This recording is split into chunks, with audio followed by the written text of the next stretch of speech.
আসসালামু আলাইকুম সকলকে। বান্টির বন্ধুরা চ্যানেলেতে ওয়েলকাম।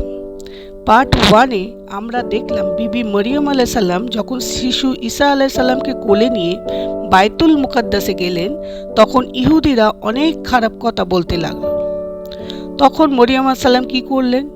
ঈসা আলাইহিস সালামের দিকে ইশারা করলেন আর বললেন, আমি কিছু বলবো না, যা বলার এই শিশু বলবে। এখন প্রশ্ন হলো, কোলের শিশু কি করে কথা বলবে? ঈসা আলাইহিস সালাম কি বললেন?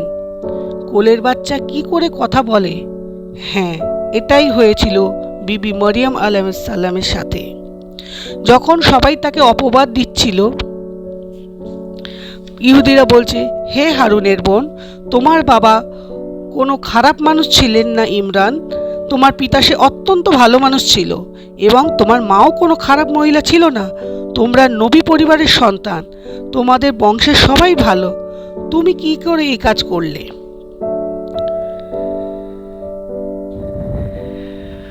তখন আল্লাহ সুবহানাহু ওয়া তাআলা নিজের কুদরত দেখিয়ে দিলেন। পার্ট 2-তে আজকে শুনবো শিশু ঈসা আলাইহিস সালামের প্রথম কথা, যে কথা শুনে সব ইহুদি চুপ হয়ে গেছিল। ভিডিওটা শেষ পর্যন্ত দেখুন।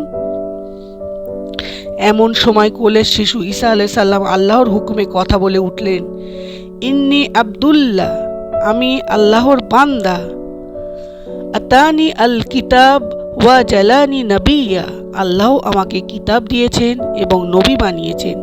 ওয়া জালানি মুবারাকাম আইনামা কুনতু, যেখানেই থাকি আল্লাহ আমাকে বরকতময় করেছেন।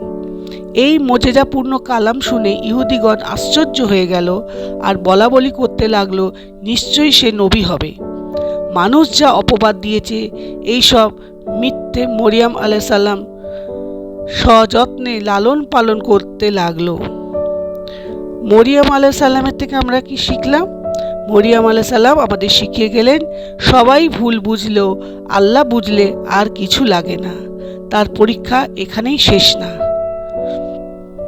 পরের পর্বে আসছে ঈসা আলাইহিস সালামের জন্মের মুজিজা। আল্লাহ সব মা বোনদের বিবি মরিয়ম আলাইহিস সালামের মতো ধৈর্য দিন, আমিন। পার্ট 2 ভালো লাগলে সুবহানাল্লাহ লিখুন। পার্ট 3 পেতে কমেন্টে নেক্সট লিখুন। চ্যানেলটি সাবস্ক্রাইব করে পাশে থাকুন। বান্টির বন্ধুরা, আসসালামু আলাইকুম।